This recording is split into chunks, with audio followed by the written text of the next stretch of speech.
Assalamualaikum warahmatullahi wabarakatuh. Kali ini untuk kuliah teknologi fermentasi pertemuan keempat, topiknya yaitu kinetika pertumbuhan mikroba. Mempelajari kinetika pertumbuhan mikroorganisme itu penting dilakukan agar kita lebih memahami tentang proses fermentasi. Jadi nanti akan kita review atau kita pelajari tentang fase-fase pertumbuhan mikroorganisme. Secara umum saya rasa fase-fase pertumbuhan mikroorganisme itu sudah pernah diperkenalkan mungkin di SMA. Nah, di sini kita akan mengaitkannya dengan fermentasi. Ada beberapa produk hasil fermentasi yang kita inginkan, misalnya pada fase pertumbuhan logaritmik, yaitu pertumbuhan yang kecepatan pertumbuhannya sangat tinggi. Atau ada juga justru produk fermentasi itu yang kita inginkan adalah di fase-fase mendekati fase kematian atau di fase stasioner. Nah, untuk supaya kita bisa memaksimumkan proses fermentasi kita, maka kita harus mengenali kinetika pertumbuhan dari mikroorganisme tersebut. Nah, ini tadi yang saya katakan, fase dari pertumbuhan mikroorganisme. Itu bisa kita bagi menjadi 4 fase, yaitu fase lag, fase eksponensial, atau fase log, terus fase stasioner, dan fase kematian. Ini gambarnya saya harap juga sudah familiar ya dengan kurva pertumbuhan mikroorganisme. Di sini bagaimana kita membacanya? Di sumbu Y itu adalah jumlah bakteri atau jumlah mikroorganismenya, lalu di sumbu X itu adalah waktu. Nah, di sini terlihat bahwa dengan berjalannya waktu, jadi dengan berjalannya waktu dari kiri ke kanan, itu terjadi perubahan dari jumlah number of bacteria, dari jumlah bakteri atau mikroorganismenya. Jadi di awal-awal si mikroorganismenya tumbuh, dalam hal ini bakteri, itu jumlah mikroorganismenya masih sedikit dan relatif sama gitu sepanjang waktu. Ini disebut fase lag. Nanti setelah dia sudah beradaptasi, mulailah terjadi pembelahan sel dengan kecepatan yang tinggi. Maka tiba-tiba si jumlah bakterinya meningkat tajam. Nah, inilah yang disebut dengan fase eksponensial. Terus, setelah fase eksponensial, maka si bakteri atau mikroorganisme itu mulai terlalu banyak populasinya. Terus jumlah makanannya berkurang, sehingga kecepatan mereka membelah sel atau kecepatan pertumbuhan itu menurun. Sehingga jumlah bakteri atau selnya menjadi tetap. Jadi tidak ada penambahan lagi jumlah bakteri. Nah, ini disebut dengan fase stasioner. Lalu, setelah populasinya terlalu banyak, tidak ada makanan, maka mulailah satu persatu bakteri tersebut mati. Nah, fase kematian atau decline atau death phase atau fase kematian itu ketika jumlah bakteri yang hidupnya berkurang. Ini ya, viable. Viable ini adalah sel yang hidup. Kalau total selnya sama saja, karena sel yang mati itu masih ada di situ. Istilahnya mayatnya si bakteri masih ada tercampur di dalam suatu media tersebut. Nah, jadi kalau total selnya akan tetap, tapi jumlah dari sel yang hidup itu menurun. Ini dah yang disebut dengan fase kematian. Oke, kita akan bahas lebih dalam satu persatu. Yang pertama, fase lag.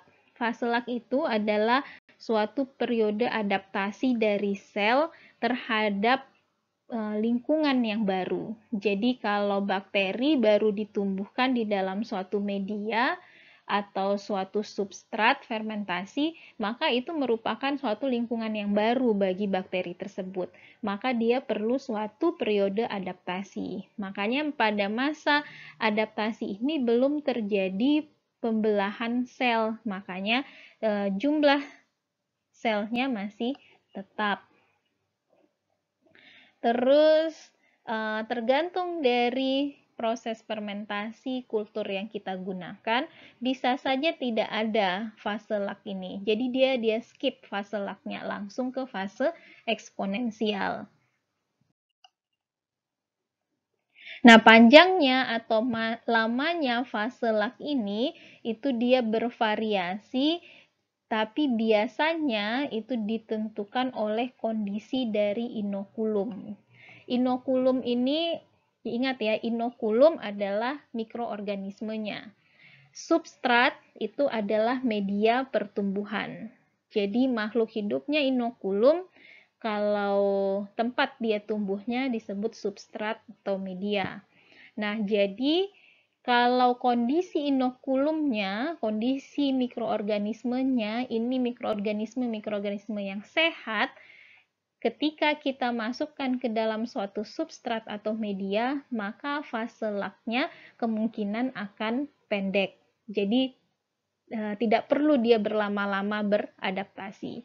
Tapi kalau inokulum kita kualitasnya rendah, bakterinya sudah tua misalnya ya, terus kondisinya juga tidak baik, maka kemungkinan fase lagnya ini lama karena dia membutuhkan waktu yang lebih lama untuk beradaptasi dengan lingkungan baru. Lalu fase yang kedua yaitu fase eksponensial atau biasa juga disebut fase pertumbuhan logaritmik atau fase log. Nah, di sini kalau tadi di fase lag itu sel atau bakterinya baru mulai beradaptasi, kalau di sini dia sudah beradaptasi dengan lingkungan baru. Pada fase eksponensial ini ditandai dengan si bakteri atau mikroorganisme membelah diri dengan kecepatan yang konstan, sehingga menghasilkan peningkatan jumlah sel secara eksponensial. Artinya seperti apa? Jadi misalnya ada satu sel pertamanya. Setiap satu sel ini membelah diri misalnya dalam 1 detik. Jadi setiap 1 detik satu sel membelah menjadi 2. Nah, nanti hasil belahan ini dia akan membelah lagi. Jadi bayangkan kalau setiap satu sel dia membelah diri, tadi kecepatannya konstan, misalnya 1 detik ini ya, ini 1 detik, terus ini 1 detik lagi, ini 1 detik lagi. Jadi dalam 3 detik saja, dari satu sel ini sudah menghasilkan berapa ini? 2, 4, 6, 8. Jadi dalam 3 detik, langsung ada 8 sel dalam 1 detik tadi 2, terus 4, terus 8. Nah, masing-masing ini juga akan menjadi sel baru lagi. Nah, jadi dengan kecepatan yang konstan, masing-masing sel itu membelah diri sehingga jumlah dari bakteri ini meningkat secara eksponensial. Itu yang terjadi pada fase eksponensial atau fase. Fase eksponensial ini dapat kita tuliskan kecepatannya secara matematis dengan persamaan ini dx per dt sama dengan mu kurang kdx. Jadi x itu adalah konsentrasi sel, dx per dt artinya perubahan konsentrasi sel dalam suatu satuan waktu. Dan mu itu adalah kecepatan pertumbuhan sel. Dan KD itu merupakan kecepatan dari kematian sel. Nah, pada fase eksponensial ini biasanya KD ini diabaikan karena sangat rendah sekali si bakterinya itu mati pada fase eksponensial ini. Yang perlu diperhatikan dalam kecepatan pertumbuhan suatu mikroorganisme itu adalah hubungannya dengan konsentrasi dari substratnya atau medianya. Jadi mikroorganisme itu bisa tumbuh jika ada makanan. Semakin banyak makanan, maka pertumbuhannya akan semakin cepat. Tapi ini hanya ada pada satu titik optimum. Kalau misalnya si substratnya atau makanannya diberikan banyak sekali, maka dia tidak akan ada efek tambahan terhadap kecepatan pertumbuhan mikroorganisme. Jadi salah jika kita berasumsi, oh saya mau karena produk fermentasi kita itu adalah sel bakterinya misalnya, jadi kita ingin dia kecepatan pertumbuhannya itu tinggi sehingga kita cepat memanen hasil fermentasi.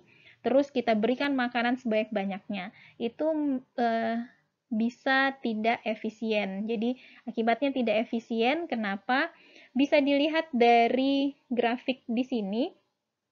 Jadi hubungan antara kecepatan pertumbuhan, ini sumbu Y-nya, kecepatan pertumbuhan, terus sumbu X-nya adalah glucose concentration atau konsentrasi glukosa. Ini adalah media atau substratnya. Nah, di sini ketika kita tambah konsentrasi glukosa, jadi kita tingkatkan dari 0. Kalau 0, pertumbuhannya 0 juga, tidak ada terjadi penambahan sel.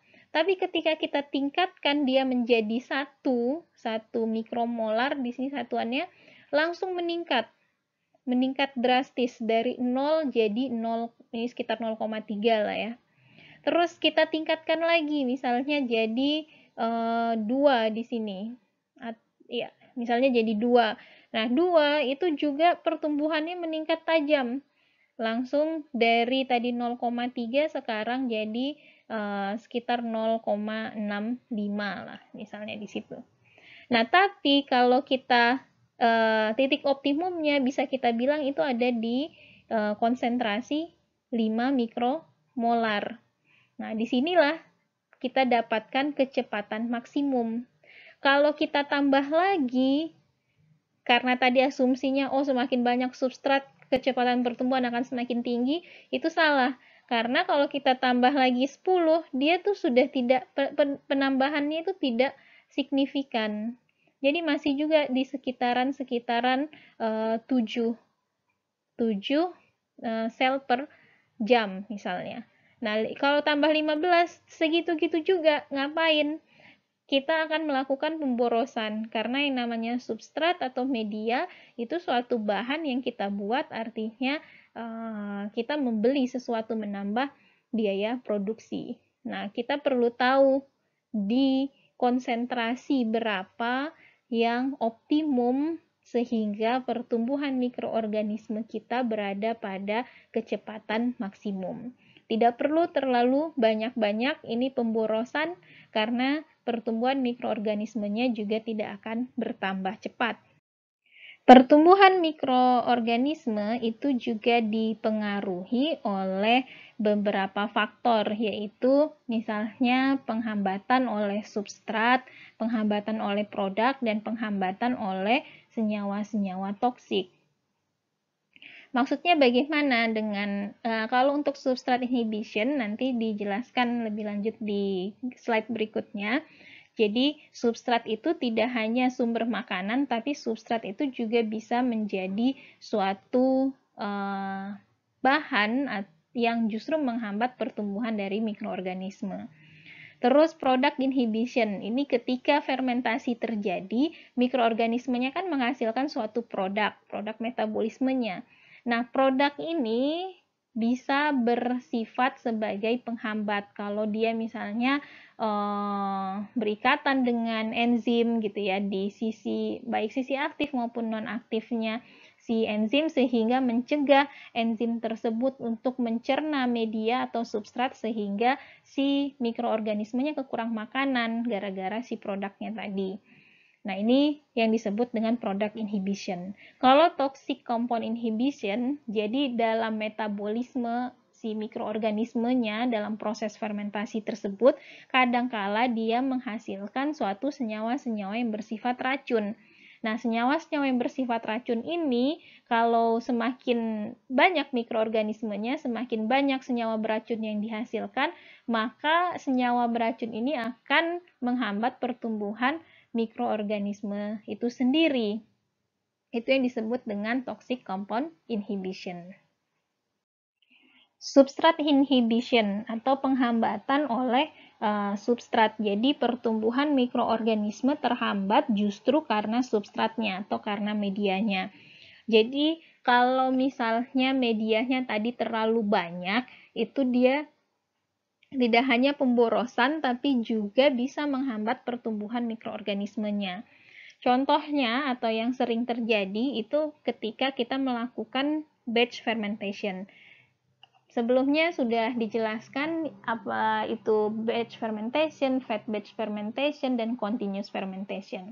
Di batch fermentation, media dan substrat dan inokulum dicampur satu kali. Maka pada awal terjadinya fermentasi, jumlah substratnya itu banyak sekali dibandingkan dengan jumlah mikroorganismenya.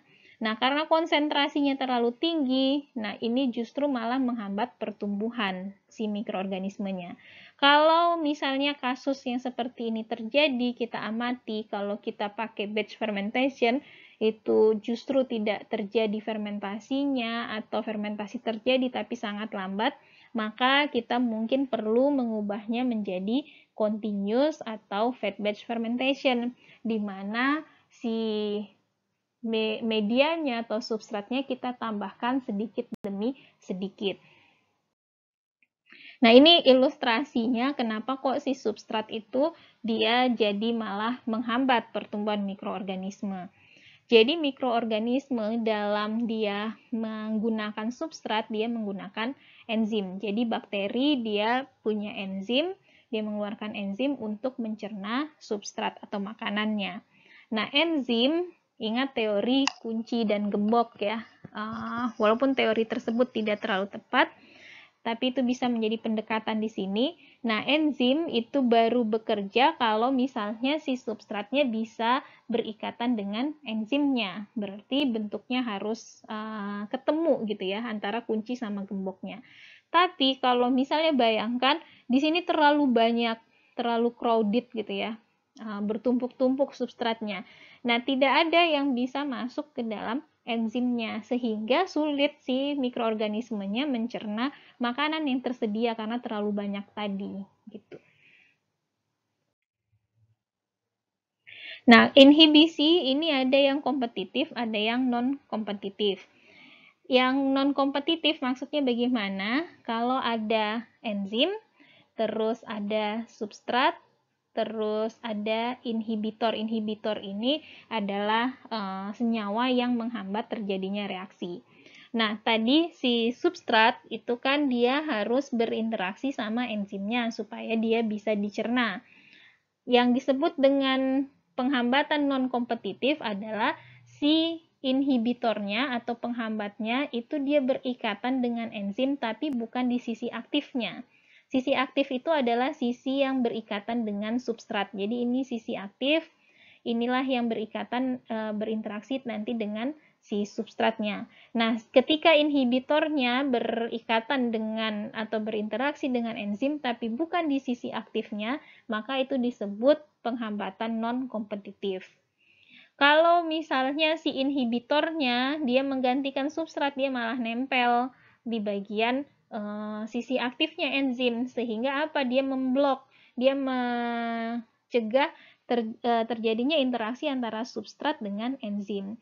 Kedua tipe inhibisi ini ujung-ujungnya atau hasilnya adalah sama, yaitu tidak terjadi suatu reaksi. Artinya makanan tersebut tidak tercerna. Nah, kalau ini terjadi, maka mikroorganismenya juga pertumbuhannya lamban atau malah tidak tumbuh. Fase yang ketiga ini adalah fase stasioner. Jadi pertama tadi fase lag adalah fase dia beradaptasi, terus fase eksponensial di mana sudah beradaptasi mikroorganismenya dan mulai membelah diri dengan kecepatan yang konstan.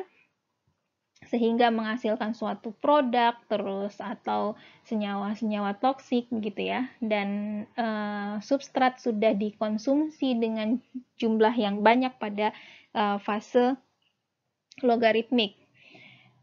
Setelah itu masuklah fase stasioner. Ketika ini terjadi, fase stasioner terjadi ketika jumlah sel yang membelah diri dan jumlah sel yang mati itu berada pada suatu keseimbangan. Kalau tadi di fase log itu lebih banyak, jauh lebih banyak yang membelah diri, yang matinya dikit atau bahkan bisa kita abaikan. Tapi kalau di fase stasioner, antara yang membelah diri dengan yang mati itu berada pada suatu keseimbangan. Kenapa kok bisa terjadi seperti ini? Kok jadi lebih banyak, kok jadi meningkat yang mati, sel yang mati dibandingkan dengan pada saat fase logaritmik? Penyebabnya ada beberapa faktor, diantaranya yaitu sudah berkurangnya nutrisi yang ada pada media tersebut. Tadi ya fase log itu pertumbuhannya sangat cepat sehingga dia pasti membutuhkan nutrisi yang banyak. Nah, ketika nutrisi ini sudah dikonsumsi di fase log, maka jumlah nutrisi yang ada semakin berkurang sehingga pada fase stasioner ini kekurangan, si mikroorganismenya kekurangan nutrisi sehingga beberapa sel itu mulai mati. Terus yang kedua, akumulasi dari toxic byproducts. Tadi dijelaskan kadangkala pada saat proses fermentasi ada metabolisme-metabolisme yang dihasilkan oleh mikroorganisme yang bersifat racun. Nah, senyawa-senyawa ini bisa membunuh sel bakteri itu sendiri. Terus yang ketiga, stres. Jadi stres itu tidak hanya manusia saja yang merasakan, tapi juga hingga mikroorganisme itu bisa stres. Stres terhadap kondisi lingkungan, stres karena terlalu banyak populasi di tempat mikroorganisme itu tumbuh, sehingga juga menyebabkan kematian bagi beberapa sel bakteri. Di fase stasioner ini, metabolit-metabolit primer atau hasil metabolisme dari mikroorganisme yang bersifat primer yang berhubungan langsung dengan pertumbuhan, jadi senyawa-senyawa yang dibutuhkan untuk pertumbuhan bakteri atau kapang hamir gitu ya, itu produksinya berhenti pada fase stasioner. Tapi metabolit-metabolit sekunder yang tidak berhubungan dengan pertumbuhan mikroorganismenya biasanya masih berlanjut atau berlangsung. Nah, di sini penting untuk kita tahu produk dari fermentasi kita itu masuk yang mana. Apakah dia masuk metabolit sekunder atau metabolit primer? Kalau dia masuk metabolit primer, kemungkinan kita harus stop fermentasinya. Ngapain? Kita tidak perlu lagi melakukan menunggu di fase stasioner, karena justru yang banyak diproduksi itu adalah di fase logaritmik ketika dia butuh untuk pertumbuhan. Tapi kalau misalnya produk kita itu adalah hasil metabolisme sekunder dari mikroorganisme tersebut, maka kita justru ingin melanjutkan fase stasioner ini. Justru kita ingin fase logaritmiknya sebentar saja, karena kita maunya dia memproduksi lebih banyak metabolisme sekunder. Itu ya. Jadi di akhir masa stasioner itu akan terbentuk banyak dari metabolit-metabolit sekunder. Kalau metabolit primer itu contohnya seperti asam-asam amino yang dibutuhkan untuk pertumbuhan sel. Terus kalau yang metabolit sekunder itu adalah senyawa-senyawa yang bersifat antioksidan, antibakteri, anti kapang gitu ya, anti mikroorganisme yang lain. Karena metabolit sekunder itu umumnya tujuan diproduksi itu adalah untuk mempertahankan diri. Jadi tadi kondisinya setelah fase log itu atau fase eksponensial, kondisinya kan stres. Jadi terlalu banyak populasi di sana. Nah, insting dari suatu makhluk hidup adalah mempertahankan dirinya. Maka dia akan menghasilkan suatu metabolit sekunder yang bisa untuk mempertahankan supaya dia tetap hidup. Bisa seperti antioksidan tadi atau antibakteri sehingga dia membunuh tetangganya supaya dia tetap hidup, atau juga misalnya suatu selaput begitu ya, selaput seperti selulosa begitu, sehingga dia bisa menyelimuti dirinya sendiri supaya tidak terkena atau terpapar senyawa-senyawa yang bersifat beracun di lingkungannya tadi. Nah, jadi setelah menumpuk senyawa-senyawa sekunder misalnya, maka semakin terjadi stres di lingkungan tersebut, semakin banyak senyawa yang bersifat racun, maka mulailah di fase kematian. Di fase kematian ini ditandai dengan kecepatan sel yang mati itu lebih besar atau lebih cepat daripada kecepatan dari pembelahan sel. Jadi selnya yang mati lebih banyak daripada sel yang hidup dan membelah diri. Kalau kita lukiskan di dalam suatu persamaan matematika, yaitu dx per dt, jumlah sel per satuan waktu itu adalah minus kdx. Kd tadi adalah kecepatan dari kematian sel. Oke, demikian topik pembahasan tentang kinetika pertumbuhan mikroba. Jadi, mulai dari fase lak, itu dia terjadi proses adaptasi di mana pertumbuhan itu belum terjadi dan juga belum ada kematian, jadi dia selnya masih sama jumlahnya dari awal dengan yang di akhir fase lak. Terus setelah dia beradaptasi, maka masuk fase eksponensial, di mana kecepatan membelah sel jauh lebih tinggi daripada kecepatan kematian sel.